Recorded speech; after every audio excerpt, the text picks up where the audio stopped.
Hello and welcome to Totally Rovers, a Blackburn Rovers podcast by fans of the Blue and White Harps. As we're on the international break, we are doing a question and answer special, which is where you, loyal listeners and viewers, have submitted your questions. You ask, we answer. And on the pod, of course, there's myself, Luke, and then we have got Liam. So, how are you doing today? Hello, everybody. I'm doing pretty well, mate. Yeah, not so bad. Ready for an international break pod. No, it'd be a nice chilled out day. I had daughter around for tea, and she helped, as you can see behind me. She helped get the Christmas tree out early, so we decorated that. Something fun to do together. So no, it was good. A little bit early, but if it entertains my daughter, I'm happy enough to do it. I see you've got into the festive spirit already. I think that's probably more your daughter than you, and then from the impression you gave me there about the Christmas tree Kind being of there. both, because I'm quite Christmas orientated these days. I never used to be, but I very much like Christmas these days. Yeah, I'm not quite ready yet, as you can probably tell. No Christmas tree, no decorations. So Yeah, might look I like got I'm being. I'm out. I'm out. eventually it's gonna have it's gonna have an X-wing at the top. It's a Star Wars tree. There's little stormtroopers that hidden around it, and I can't really make it out Maybe from the camera. But maybe you should get some blue and white tinsel. Get have a bit of a Rovers theme there as well. but Star Wars and Rovers Yeah, why not? Why not? sounds Oh, like it's a been plan. freezing, hasn't it, as well though today? It has, I it mean, has. It's been really cool. I've got the heating first on time. tonight. Yeah, I've got heating on. First time I had to scrape the ice off the windscreen off my car and on the side of the windows. Oh, it was Indeed. freezing. Well, In thankfully, fact, as I was waiting for it to, you know, clear up, as I put on the air conditioning and the heating, I was happily sat with my heated seats in my car to before I set off this morning to work. in fact, Oh, it's been that cold. I even have this at hand, ready to wear. My Rover Snuddy. well, I need to get one of them. To be fair, I mean, I've got a My Rovers Rover hoodie. To Snuddy. be fair, I I mean, mean, if it yeah, was really, really cold, I could have put it on a keeps me Rovers close to scarf. warm in the winter. It looks quite cozy, to be fair. So before we get So how started things to are the you anyway? questions, oh, I'm all right. I've just said all I need to say, really. Um, before we get started to the questions, there's we're not at Ewer Park as the during this international break. I mean, Lewis Miller's on international duty, Yeah, Angela Johnson and Christy Montgomery, and yeah, obviously Adam Wharton has made his full debut for England yeah. during the international break. So that should help So we Rovers get bench with some windfall. we get a little bit of cash for that, But don't we? It's always nice. I'm not pinning hopes on it going into squad or anything like that. Into the squad with if history goes by it. So I'm pardon me for being skeptical there. So anyway, are you ready to get started onto the questions? So do you want to read a Absolutely. question out first, or do you want me to read out first? Um, Go on. I'll start off. So we have a regular listener, a very good friend of mine. He listens pretty much every week. Listens in his van while he's delivering his wine. He works for Burns Wines. But yeah, a good friend of mine, Paul. Um, he's Shout out to Paul, by the way. Yep. Shout out to Paul. How we doing, pal? Anyway, so yeah, so he sent in a few questions over the last couple of weeks. So one of the first questions he sent was in the previous episode, we were talking about how the fans can't see how the owners and the board are running the club well. But given the decline in the fan base and the revenues due to loss of fans deserting the club and lack of decent sponsors now, can we admit we've had to be box clever in terms of reducing the wages, selling players for good prices, and replacing with some clever recruitment? I do get where he's coming from, but when you look at like where the problem all lies, it all points to the same people that run the club, basically, the owners and the board. The series of mistakes have led to this over the years. This has been happening over time. It's all manifested itself. And we've got ourselves to a position that we've had to be box clever due to the owners and the board. And I understand that there's negativity from that. And I understand that when a club does suffer in terms of decline on the pitch, attendances fall, sponsorships pull out, that sort of thing, and revenue goes down. I do appreciate that. But I think it all lies more with the problem from the owners. Okay, we've not had the best way of handling the way things have ran at the club over the years, the way things have been. We've been very vocal about it, voicing our thoughts and opinions on it. And even though the fans and supporters groups have all been very vocal about it. But I do agree to an extent that, you know, we should try and back the club. And I'm sure a lot of the fan base do. But I think we're at a point where we're just completely exhausted and grown really apathetic and disillusioned with the owners as well. So that's my perspective on it. What's your perspective on it, Liam? So As your friend I'm kind of in asked the us the I'm kind of question. in the same agreement with you to an extent with the fact that yes, the owners and the board kind of put us in this position to start with, where we had to become box club because we've lost fans due to rebelling against the owners and turning their backs on the owners and that lot. But we still have a lot of loyal fans that do go to the club, and what I will say is I think they are starting to realise now that they want to be able to compete, and therefore to be able to compete, they need to be able to, because they ain't got the revenue that they need or used to get. So they've got to be a lot more smart streetwise with the recruitment now. So they're picking up some diamond young players, molding them, building them up, selling off the experienced players for decent money.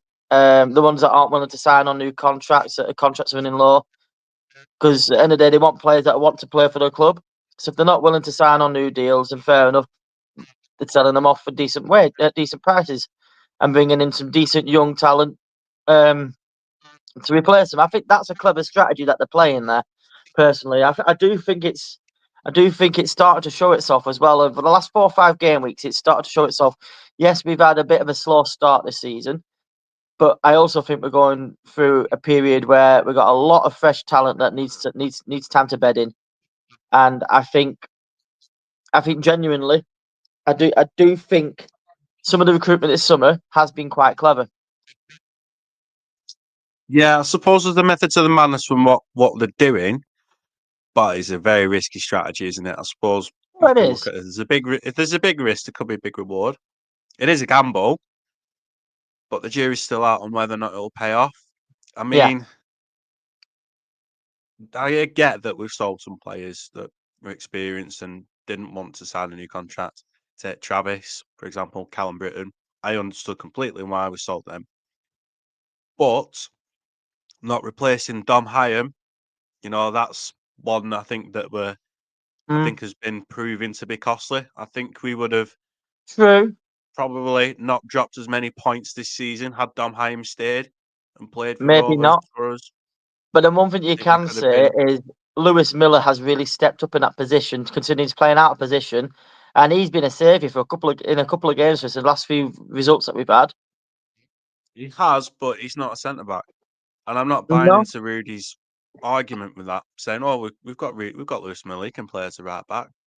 He's not a natural right back, and obviously, say if Alabiosu's injured, we're going to Mm. be absolutely screwed there, or if he's suspended, because Lewis Miller's a right back.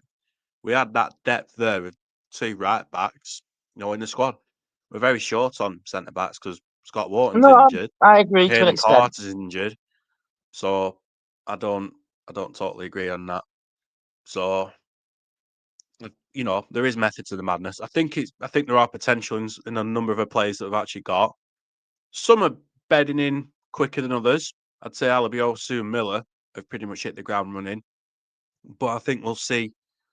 I think we can see the likes of Axel Henriksen, which you'll mention later because we have actually got a question about him, and Dion Deneve and Andrew Good Johnson. We can see their qualities starting to come through eventually as well in them. And Ryo Morishita could be another one. It'll take a bit more time to bed in, but we do need them experienced players to help them guide through and bed themselves in. I Yeah, think they'd be adapting quicker to the league by having an experienced player in their respective areas of the pitch. So that's how I sum it up all, basically. So no, fair that's that enough. question. So I've got a question from Bods2023, who's a regular viewer and listener. So shout out, thank you very much. Thank you very much for your Um, question, Bods. Yeah, thank you very much, Bods, for your contribution there. Question we got: Axel Henriksen has come up with for a lot of stick lately. I personally think we could have one hell of a player in him once he's settled and matured a little. What are your thoughts on his short and medium term prospects at Blackburn Rovers? Well, my personal opinion is obviously we've got Todd Cantwell, who is our experienced player in that position, and he's a very good player. Henriksen hasn't had that much time playing in that position, and hasn't had um, that much time to get settled into the actual first team squad either. So it's going to take him some time to get up to the level that we already know that Todd Cantwell can play at.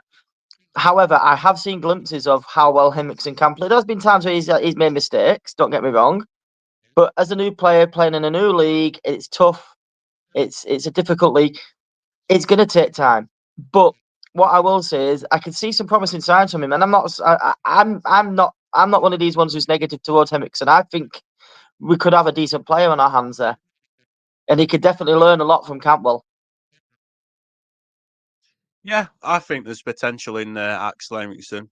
I think, like you said, he's got that creativity and that vision, and I think he's got more physicality than Campbell. Mm, I do see him as sort of an understudy to Campbell as that yeah, attacking midfielder at number 10. But what I think once he matures more as well, I think he'll be one of them players that'll probably do the dark arts and be quite sly about it I as don't well. mind that. Like, I don't mind that at all. I think we need more players like that. And I think it'd be quite good to see from Henriksen. I mean, at the rate of going with how many bookings he's getting on each game, he's like Robbie Savage in terms of how many bookings he's getting on a regular basis. But I do see potential in Axel Henriksen. I do think there is potential in him.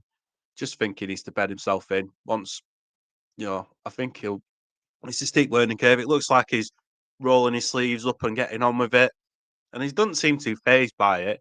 And I think that's a testament to his character from what I've seen with him on the pitch as well.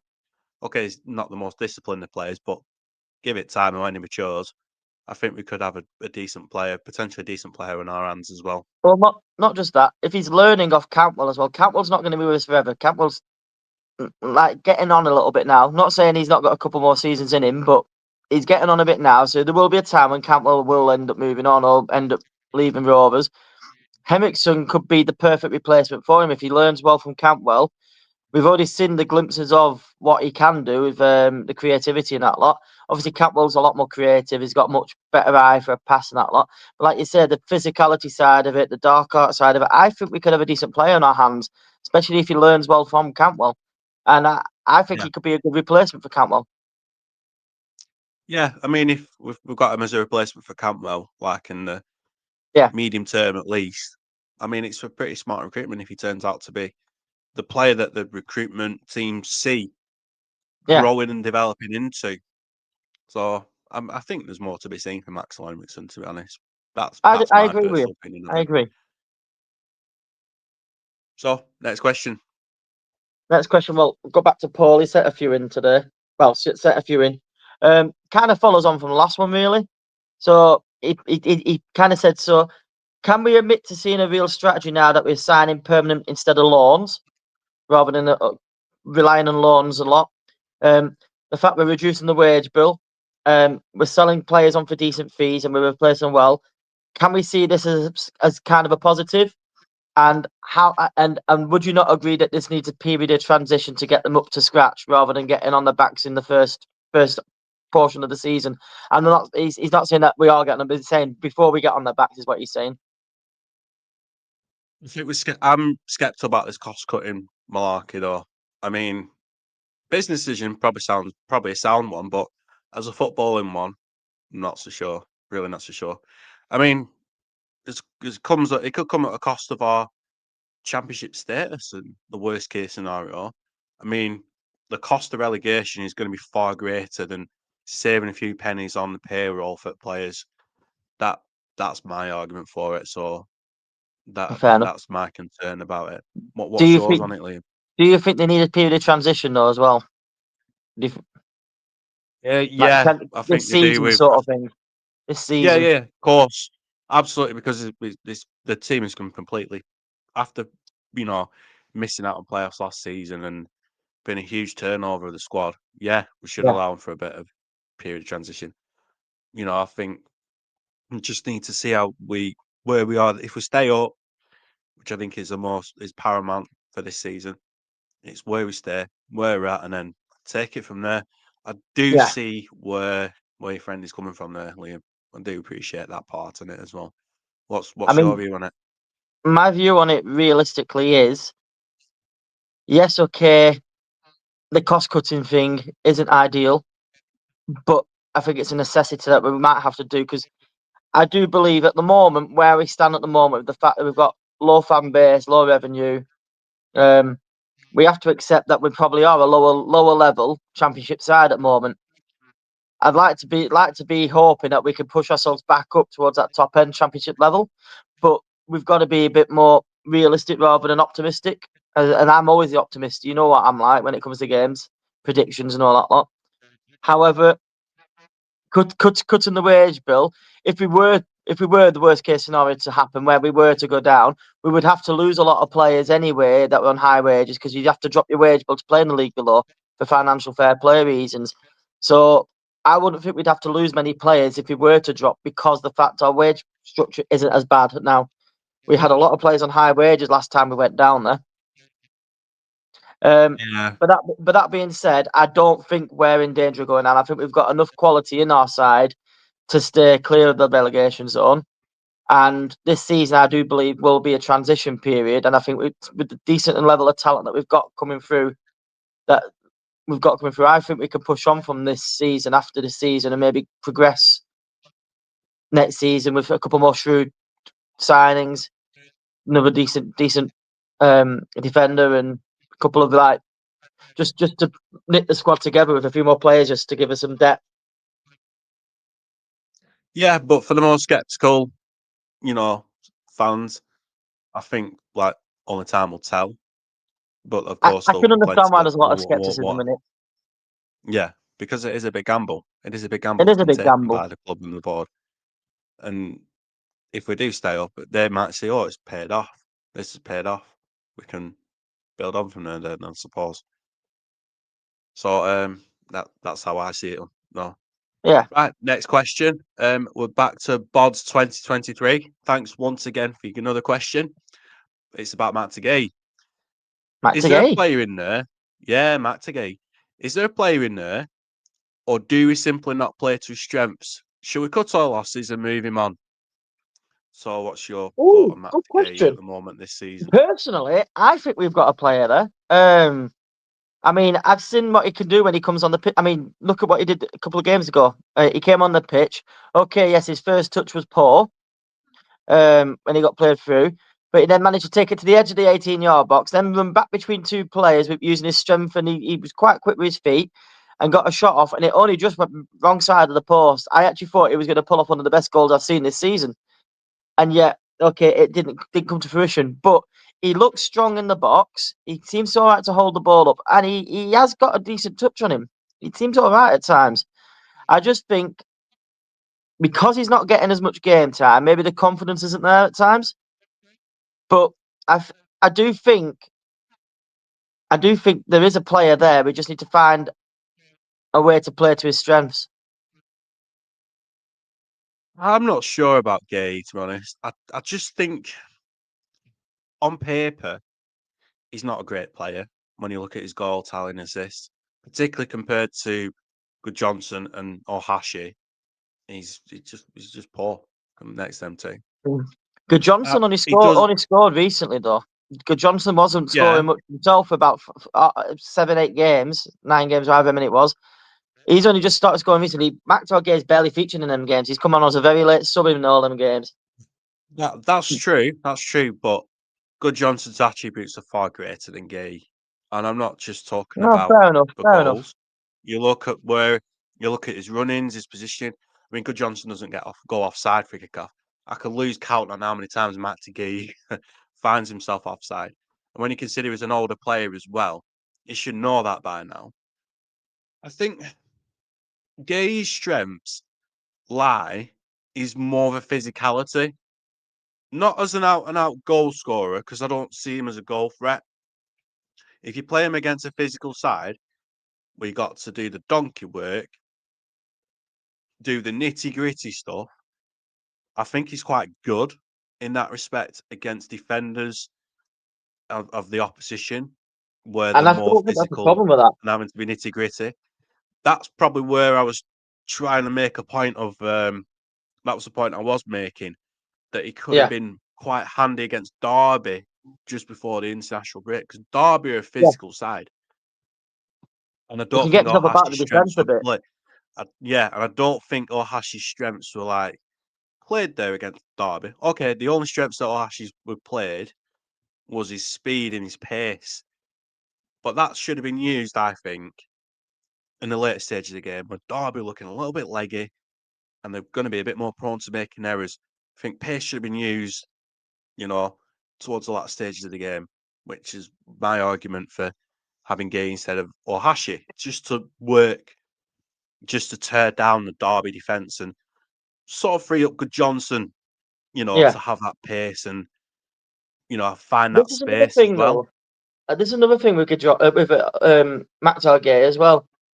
I do feel at times when he is brought on the pitch, he's being brought on and he's like the lone strike up top just to try and bully the defence, hold the ball up and that lot. I do feel he would benefit more if he was played in a two up front because he could be the guy that can bully the defence, hold the ball up, lay it off. The other guy runs through and scores.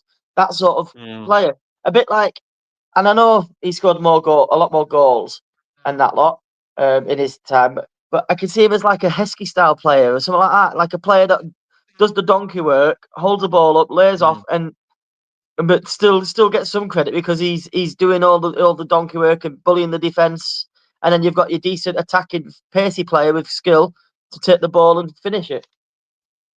Well, Andrew Johnson has a bit of size and presence, though not quite to the extent of Gay, but No, but I get you. well, I mean, the amount of times you can see the balls being crossed, the long balls, and even Lewis Miller doing his long throws, it's like, yeah, Gay could be in a position like that to actually get that duel and try and get something from it potentially. Yeah, Just an idea, of course, but um, I'm just trying to find a way to utilize him better because I do yeah, think I there is think something there. there is something there in him. There is attributes, and I know We just some don't might. play to his strengths enough. I don't think. No, I don't think he fits into the. I think his skill set fits into the system and style of play under Ishmael compared to Eustace and David Law last season. I think Gay was more effective under the style of play under John Eustace and under David Law.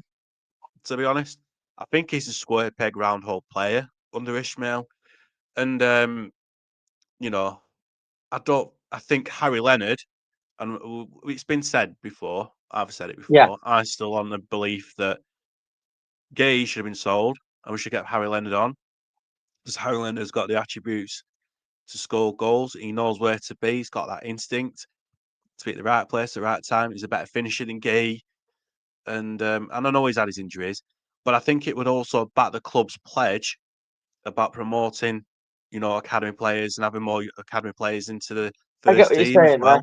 well. And I I get think what you're saying Leonard there. and he's got championship experience. Okay, not much championship experience, but he knows, understands what it takes to play in the championship as well. So I think we've made a mistake on selling on Harry Leonard and keeping on Gay. I do I think we think made a we could mistake have, selling Leonard on. yeah. Keeping Gay, I mean, my jury's still out on that one. I think there could be more to come from him if we play him right, play him to his strengths right, and play it right, play him right. But like I say, I can completely understand why you're coming from with it, and I can completely understand where Bod is coming from with it. So no, it's a genuinely decent question. I'm So not convinced that Gay. There's more to come from Gay. I just don't. I think we've seen what we needed to see. Like when we had Sam Gallagher for like a couple of seasons. It's like yeah, we've seen enough of him. We know what to expect now. We can't. I don't think we're going to see more from him. The only difference between him and Sam Gallagher is that Gay can stay fit more of the time, whereas Sam Gallagher was always injured. There lies the difference as well, fair in enough. my opinion. That's how I see it. And if you No, need goals and rely on goals, Gay's not your man for it. Leonard was. Harry Leonard could do that. This backs my point again on why we should have sold Gay and kept Harry Leonard on.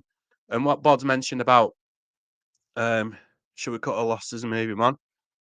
Yeah, I think we should. But like, what striker would have in? That's the big question. I mean, you could always argue that Igor could come into the fold and be lined up to replace Gay as well, I suppose.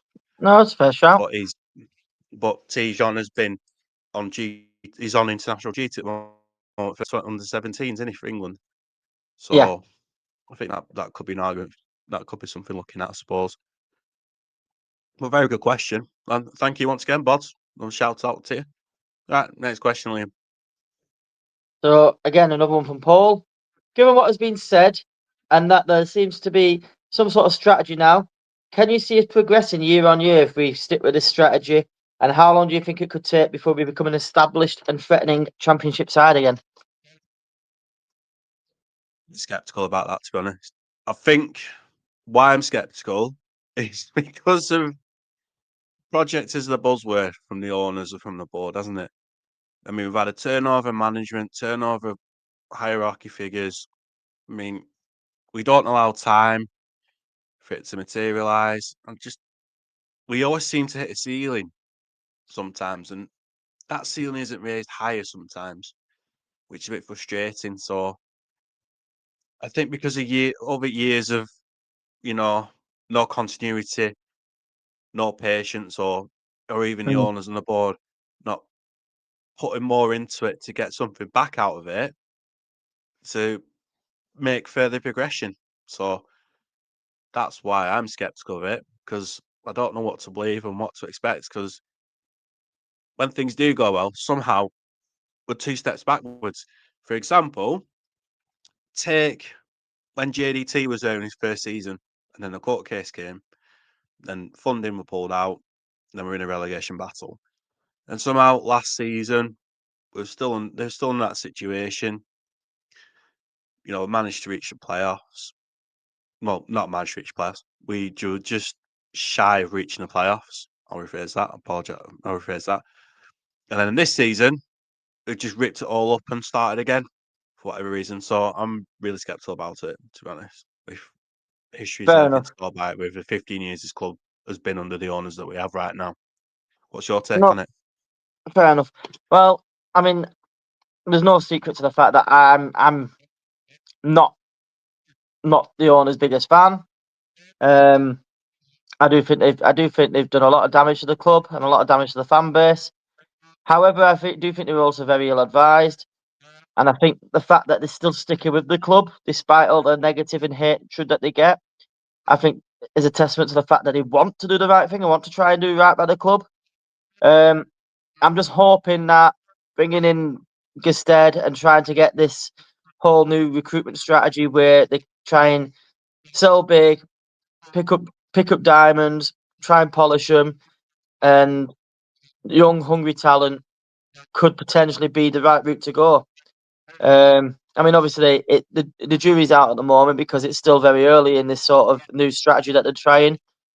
But if it pays off and it comes to fruition, it could be a brilliant little strategy that they've pulled together, and it might start bringing some fans back because the exciting football might start coming back with some young, hungry talent. Like I say, it's a risky strategy, but it's if these players can bed in, start to show glimpses of how good they can be, which they already are starting to do. So to be fair, some of them, but if we can start pushing our way up the table throughout the season, because we're getting more experience and better at playing in the championship, and then add to that with some more young, hungry talent each season, who knows? We might be able to progress and might be able to build year on year. And who knows? I'm not saying it's going to happen. I'm not saying it's going to work, but I like to be optimistic. I do. And I mean, I'm fed up of being negative all the time towards Rovers. Maybe it's time to start looking at this as a positive. I'm not saying it is a positive, but maybe it's time to start looking at it as a positive and hope maybe that this new strategy that they're trying does come to fruition and does work. If it does come to fruition, then people will start to get confidence in what they're doing, basically. Yeah. And I'm But hoping that could be the case. well, we all do, don't we? To be honest, we all Yeah. want it to be the case. If things do come into fruition, if things do materialise on the pitch, then there's that snowball effect, in a positive way as well. But it's touching on what he said before about the patience and whatnot as well. I know. A lot of fans With lost patience with the running. board, and rightly Well, so. don't get me wrong. I think the fan base are behind Ishmael and the players. It's Oh, yeah. just the Behind Ishmael, the frustration players. And I lies with don't the think they're board and the against owner. Rudiger's head, to be fair. I think it's the more the higher up side of things. The only thing I think the fan base would find pelters at Rudy is selling Dom Hyam and not replacing him, and Yeah. choosing to sell Harry Lennon over Matt Gay. That's how I see it personally, and No, fair not enough. replacing them. That's how I see it. But the real truth is, only time will tell. So we've got another question from Bods once again. This is his last question. Thank you once again for your contribution, Bods. It's about Conor Reardon. Apparently, looks like a worldie on loan in League One right now. Should we stick and let him do the rest of the season in League One at Doncaster Rovers, or should we make a man of him? Twist and recall him back in January once the January window opens. What do you make of that? What would you I do? wouldn't mind Stick or seeing twist what with I Conor mean. Reardon? Like I say, I was talking about a young, hungry squad that's trying to progress. I wouldn't mind seeing what he could do in our team. I really wouldn't. So, I mean, I'd be happy to twist, bring him in, Yeah, bring him back in January, and maybe give him an opportunity in the first team. See how he gets on. yeah, but we do need an experienced centre back in January. I We would do, prefer. I think the situation is that we do need another centre back. I mean, that would be the cheap route, wouldn't it, from the but owners we to have got a lack recall of back defence or anyway. Reardon? We do. So, would it be such a bad thing to Maybe, maybe get a, an experienced centre back and maybe and Reardon? Okay, yes, then you've got a problem with having about 5 or 6 centre backs. But you've seen it yourself. We're playing as a back three at the moment. You've had Hayden Carter out injured. McLaughlin got suspended. You're then playing players out of position. yeah, but So there's that and you not a got bad Scott thing maybe Wharton. having a 5 or 6 centre backs. You got Scott Wharton injured as well. He's not back till January as well, No, and I don't think he'll be quite back to match fitness when he does get back. no, Hayden Carter, he's a liability when it comes to staying fit. That's a real, concern for us right now. We've only got Sean McLaughlin, so that'd yeah, be an argument for bringing back O'Riordan. exactly But my point. Maybe he bring in an hasn't. experienced centre back and O'Riordan. We've got a bit of depth as well then, and O'Riordan can maybe Yeah, learn yeah. from the more experienced players. Well, yeah. This is it. I mean, we have got 3 experienced centre backs there already, Maybe but I'm when I say a twist by bringing O'Riordan back in January. Yes, I agree with you. Maybe bringing in another experienced centre back as well. But what's the harm in having both? yeah, the options are there. Or the options are there. Um, but you do need to build him up and help with his development as well. So Yeah, that could true. be on. I mean, going from League One to the Championship is still quite a jump though as well. Oh, it is. I And when agree. the pressure's on more for us to actually stay up at this moment in time as well as we're recording. So Yeah. I think there's a lot for Conor Reardon to ask from Conor Reardon as well in that on that respect as well. But I Thankfully, would we did give recall him ourselves a bit back. of breathing I space think, going into the international break, though, didn't we? So there might yeah, be time to get ourselves a bit more up towards mid-table before January, and then make that decision on O'Riordan, and not then. yeah.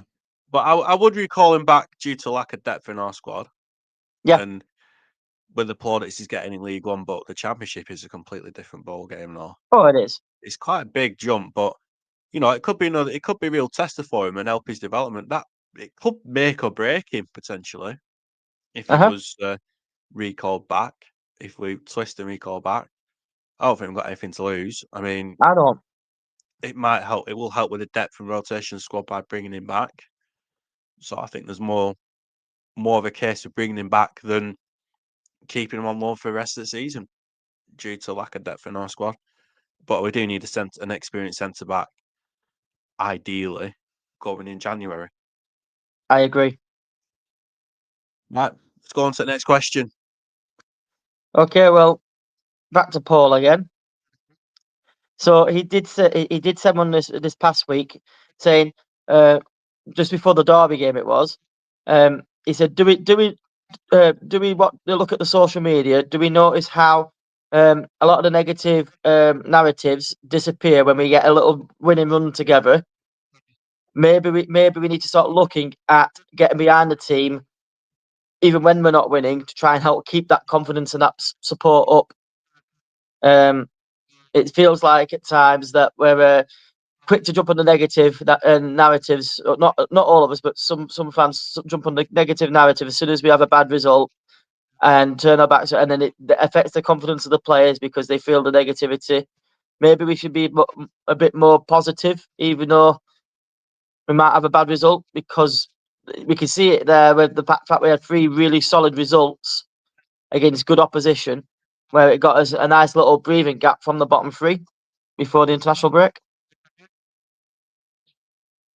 I do get where it's coming from, but I think because we've been on such a bad run and things have just been on a decline, and this has been a long-term thing, I think we've just grown disillusioned and become rather apathetic with the club at them, with the way things are. I do get it is hard to stay positive It with the is. run that we were on at the early beginning of the season. We're very hard. Very hard when Ishmael took over as well. You know, we've had some really difficult moments and difficult periods, but you know, it, I think there is a glimmer of hope at the moment, but it's the hope that kills you. Being a Rovers fan, with how the club has been run and operated over the years, I'm always going to allude back to the owners and the board. You know, with this current regime and the way things are run and operated. So, with the way the club has been run and operated on these owners, there's more bad memories than good memories that outweigh that. Mm. So, I think that's a real cause for why the fan base are overly cynical, very pessimistic about the club, and disillusioned, and just like everything just feels like falls on deaf ears with these protests and campaigns as well. You know, I think we're just fed up on the grand scheme of things. What's No, your I know. take on it? I mean, don't get me wrong. The owners and the board haven't helped matters in the last 10, 15 years. They've really not. And there's been mistakes, a lot of mistakes made. Like I said, they are sticking with it. So the longer they stick with it, we've either gotta stop being negative all the time and maybe try and find a way to act positively towards the players and the team. Because at the end of the day, it's not the team's fault, it's not the players' fault, it's not the club itself's fault, it's the owners and the board that have got the fans so negative and so upset. Maybe we need to start just being a bit more positive towards the team and the players and try and give them that support and confidence to try and help build them up. I know that's easier said than done, but keep living in the past and looking at the past mistakes and where we've been treated and looked after in the past by the board and the owners. I know it's easier said than done, but keep living in the past and we're just going to constantly be negative all the time. Maybe we need to try and start having a little bit of positivity towards the players and the team. I'm not saying that at the board and all that lot, we can still do the protested against the board, but when it comes to the actual match games, get behind the team, try and give them some sort of energy to want to give their all, sort of thing. Because players will give their all if they feel like they're being backed and cheered on and supported. Make no mistake, we are behind the team. We just don't support the owners and the regime. That's what it all boils down to. It doesn't, yeah, I know, but to the players sometimes, I've been in the crowd sometimes when it has been a very negative crowd, and I can imagine how much that must affect the players and that lot. Don't get me wrong, I completely nothing against the protests. I agree with the protests, but keep the protests outside the game, maybe, rather than the negativeness constantly in the crowd during the game. If you know what I mean. Yeah, I think with the That's current just my take on it. Yeah, with the current regime, I think because of a track record and what's happened over the years, and there's every reason the fan base are very skeptical about it. I They're not know. willing to give it a chance. The I'm more skeptical with the optimistic board as fans, well. yeah, the more optimistic fan base of the fans within the fan base, I'll rephrase that, are probably going to give him benefit of the doubt. And to put that politely, you know, I mean, our emotions run high in this. We are emotion invested in the club, Oh yeah, whether or not we think this regime's going to work and whether things are going to materialise. But like what I said before, only time will tell. And if it does materialise and we can build on from this film and the foundation is built on from this, I'm sure that more fans will get behind it. And if things do improve on the pitch, that's where fans will come flocking back to the ground as well and to watch Rovers at Ewood Park. And the attendances won't be as piss poor that they are right now at the moment. I So understand as that's well. that. A lot of people these days struggle to afford to be able to go to a football game. Cost of living and all that's become very difficult at the moment. Um, so people are working hard. People are sometimes working 5, 6 days a week, so they're not able to make it to the games. I know I can only make it to the odd one or two a season. Well, I say odd one or two, maybe half a dozen throughout the season if I'm lucky, Mm. which is not very good as a fan myself. But I try Yeah, and follow every game. I try and support the team as best I can. And when I'm there, I'm one of the ones out there chanting and cheering and singing the songs and getting behind the team because I want us to do well, regardless of the owners or not. I want the team to do as well as he can. Um, yeah, but I can understand why a lot of it's not just the owners that a lot of the fans a lot of fans can't afford to do it as well. That's the problem. It's an expensive day out. Every game's an expensive day out for fans. I mean, I yeah. know when I last went to a game only a few weeks back with you, and I think I spent about 80, 90 pound. You do that. You do Yeah, that every week. You do that. I mean, obviously, if you're season ticket holder, you pay for the season ticket, yes, but you're still then paying for your transport down, a couple of beers, your lunch or your tea, whether it depending on the time of day it is, match program, because you want to enjoy the full experience. So before you know it, you've spent 50, 60 quid even with a season ticket. If you don't have a season ticket, you're spending 90 to 100 every game you go yeah. to. I get that bit, but I think we've gone off on a little bit of a tangent I about know, that question. But I do understand I know. that could be facts on why the attendances are poor. I do understand that bit as well. So I think we've covered that question. Right. So next question is from Eamon McGowan 3643. So thank you, Eamon, for shout out to you. The question from Eamon is, why don't Rovers play academy defenders instead of left winger at centre back?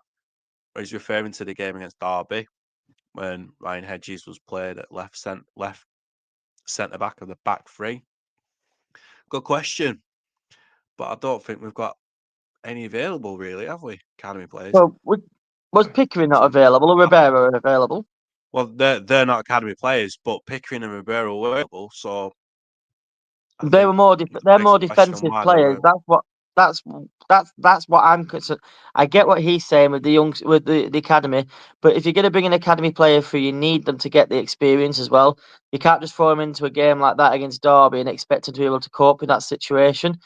I think a youngster from the academy would need the pre-season, maybe need to be brought in for a few cup games first, maybe brought on as a sub for a few games and brought up to speed with the pace of the championship and the pace of the team.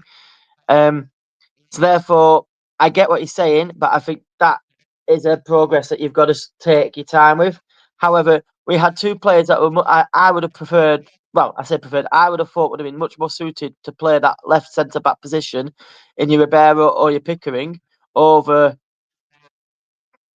Hedges, Ryan Hedges. and I don't understand why he went with Hedges, No, who I don't isn't get it. I know defensively he said minded. But there you go. no, It's it, it's no. it's a baffling one for me as well.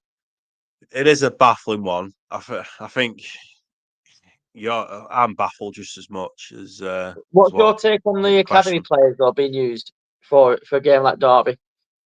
Do you not No, agree with me no. where they need that time to bed in?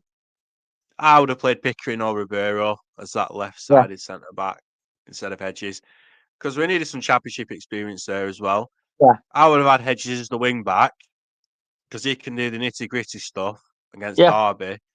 And then as the game gone on, the pace from Dion Deneuve could have put the frightness onto Derby and forcing them into making more errors in the final third. That we could have caught them out potentially. Yeah. Use a bit more pace and changes with the impact, with the substitutions and make a bit more of an impact in that area on that So, left-hand side. so you're kind of in agreement with me then. Playing an academy player in a game like that's a bit too much too soon, sort of thing. They need to be bedded in. I would say. Would you not agree? Yeah, I mean, who we've got is plays the left back and the centre back. I mean, Jake Batty. I mean, I'm I gonna think he's say been loaned out. So that was the one I correct me was if I'm thinking of, wrong, but I of weren't sure if course. he'd been loaned. Yeah, yeah. I mean, correct me if I'm wrong here. I've not got the information from the top of my head. I need to have a look at that. So, I would like what we both said here, Eamon, is we would have played Pickering or Ribeiro personally as the centre back in where Hedges was played in that game. Yeah. That's what I would have done. That's how it would have Pickering worked. Pickering has experience at playing at left centre back before now as well.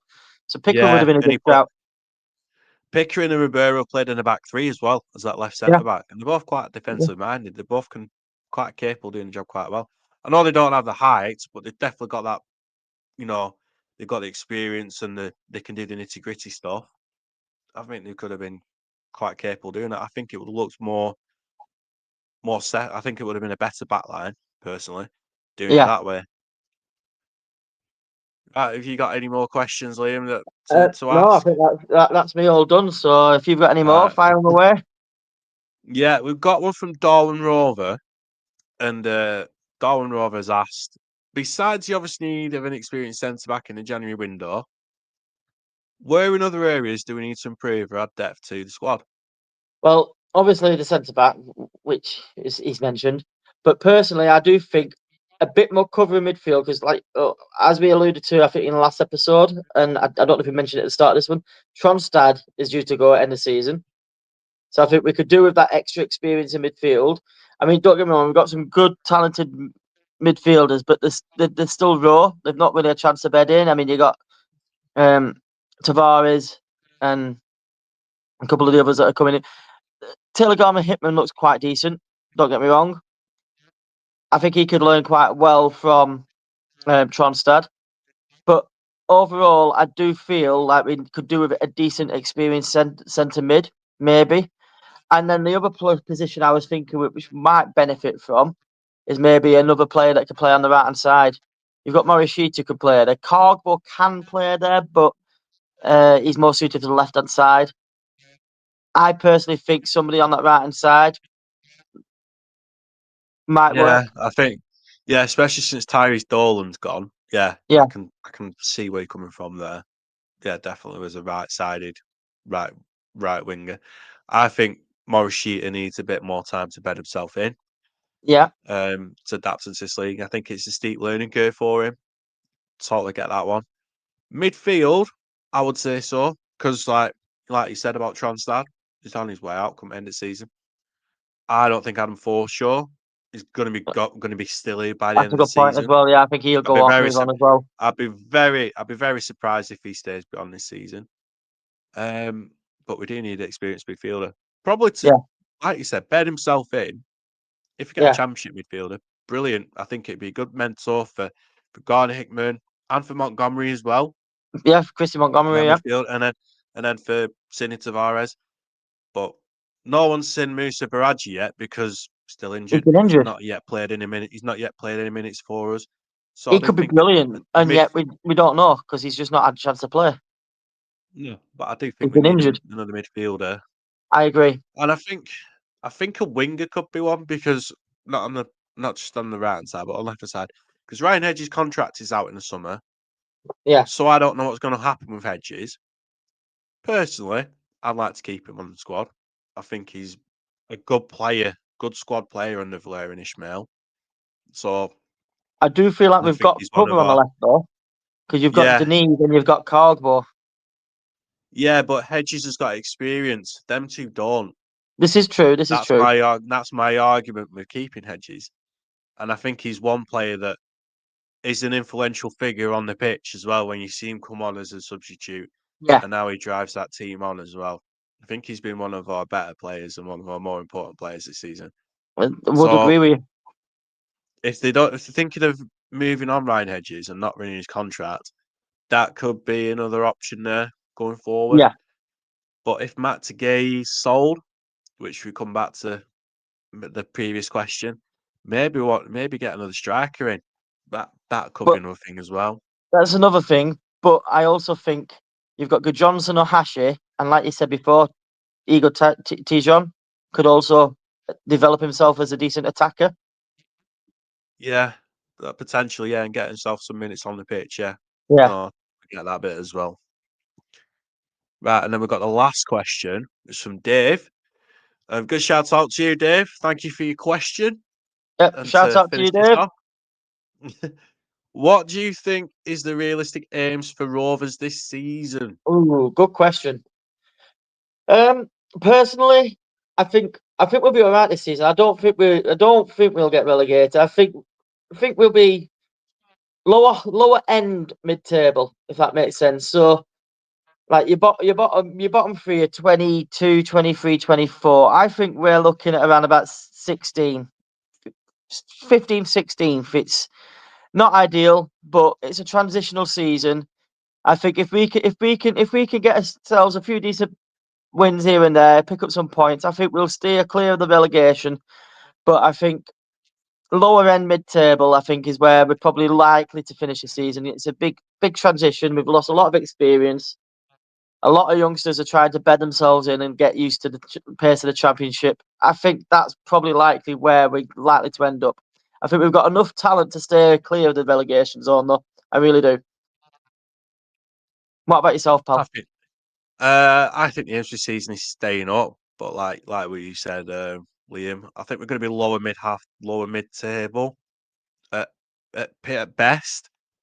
Um, it it depends on what our January window is going to be. I think our season Mhm. hinges on what sort of transfer window we'll have in January as Fair well. point. I think that could play a big factor on it. But like what you said, we've got young, hungry players. We've got potential. Yeah, It's only a matter of time of whether or not we can realise that potential sooner rather than later. I yeah, mean, there are some players that have shown their qualities quite earlier on. Take Ryan Obiosu, for example. I think he's the one player out of yeah. our signings that's head and shoulders It's above the John, rest, arguably. and that it's a Johnson big, is another one. it's a big shout for Go me on. this one. But I would probably say Alabiosa has been a much better player than the one we got rid of. Just saying. And Better Callum than Britton. Callum Britton. Yeah, Yeah, no one's saying really, oh, we wish you'd sell Callum Britton. I think he's got more attributes than Callum Britton. Not just his pace and pushing the ball I think forward, we replaced Britton crossing and very the well there. passing and creativity. But he's got his strength and physicality for tracking back and defending, Yep. which I think is better than Callum Britton. And he's got the height as well for aerial duels as well. So Yeah. yeah, I can honestly agree with you about that with Alabiosu. But then you've got Lewis Miller, who's been thrown into the deep end, and He's it's more of a player shining who's though. swimming. He's more of a player that's swimming rather than sinking. So, but there's some that are taking the time. There's some that are going to take a bit more time than others. I think Good Johnson has shown some quality Yeah, already. he's started to show now what he can do, which is Yeah, good. He I needed a think couple of goals on him. I think we need to feed the ball to him more than Yuki personally. Not saying that Yuki can't score goals, but I don't think he's a natural finisher that Andrew Good Johnson is personally. I think Players I think Maury that will need more take a bit of time. yeah. Maury, I think Morishita will need a bit more time. I think he's a confidence player. I think once he gets his confidence up and things start and he mm, gets, you know, I can't phrase it. Manages adapts to the league. Sorry, I couldn't get my words on then. And I think players Axel like Livingston can. players like Tavares and Hemingson as well. That I think they could come good, but we need to give them more time. Yeah, I mean, look at what happened with Tronstad when we got him first Yeah, season. Look how he's grown and developed after that. I mean, absolutely. I think they're more the slow burners Yeah. to be honest, from what I've seen with Tavares. Denise started to show And himself even as a good player, Harrington. though. Yeah, Deneve is another one as well. I think he's a bit of a slow burner as well. But I think he started to I show think himself one, a bit now, though. yeah, with his pace, his creativity, yeah, I can see that. I mean, particularly with the goal against Leicester, got Yeah. us ahead. I mean, they're the qualities I saw with Deneve as well, and the pace as well with him running, Yeah. and even against Stoke as well. So I think realistically, is how we, staying in the league. I think we're going to build it from there, and that's where the foundations, from how I see it, are going to be laid on. I don't know what your thoughts on that. Do you think the foundation will be laid from that and then build on from there? But what I, Rovers need to do is I do. get a player trading model in place. Yeah. If these players turn out to be, diamonds in the rough that we found and make a good penny out of them, we need to reinvest back into the squad. That's one thing that really frustrates a lot of fans as well, that we don't reinvest into the squad. We need to reinvest in the squad. I mean, if you look at clubs like Coventry and Millwall, they've had one, maybe two good players and made a large chunk of money for them. They reinvest back into the squad. That's something we haven't been doing. And we haven't been doing that when Adam Wharton was sold, when Sammy Smodics was sold, and even like the selling fees for like David Raya, for example. We've just not been putting it back in. So that's one of where the frustration lies with the fan base as well. No, I get you. I get that. But no, I think we're both similar wavelength. I think we both think we'll be clear of relegation, lower end of mid-table. But it's a transition season. We can build on from that. Yeah, there has been teething problems. I think we can survive in the league, and also factoring. I think there are teams that could be doing worse than us this season. Yeah. Take Norwich, for example. They've been doing terrible. They've sacked Lee Manning as well, so they're quite further drift down in the bottom three. So it depends who they appoint. Then you got Swansea. They've sacked the manager. Depends who they appoint. Southampton. I mean, you know, they've got quality in the squad, but then again, it depends who they appoint. So it really, I mean, Chris Wilder could potentially be on a chopping board as well. With how Sheffield United have done, Hey, and the he's coming fortunes to haven't try and really help. turned around as much. They sacked the manager. He's coming to try and save a sinking ship, and it's still sinking even more so. Yeah, they haven't turned. There haven't been a change of fortune. No, So I think our season could hinge on how the other other teams teams are do as doing as well. well. Yeah. So I think that wraps everything up for Blackburn Rovers Yeah. so far in this international break. Well, what I So will say is thank you very much to everybody who sent their questions in. Really have enjoyed this. It's been good to give our little opinions on what your questions are and our little. Some of it, sometimes me and Luke haven't agreed as well in this episode. We've kind of, but oh, good. It makes it interesting. But no, yeah, please send your questions in again because we look forward to doing another one of these again in the near future. So yeah, thank you very much, everybody. Anyway, back to you, yeah, Luke. yeah. Thank you once again for your questions and your contributions. It's been much appreciated, and thank you to the loyal viewers, listeners, and subscribers for keeping on tuning in for Totally Rovers as well with our Blackburn Rovers content here.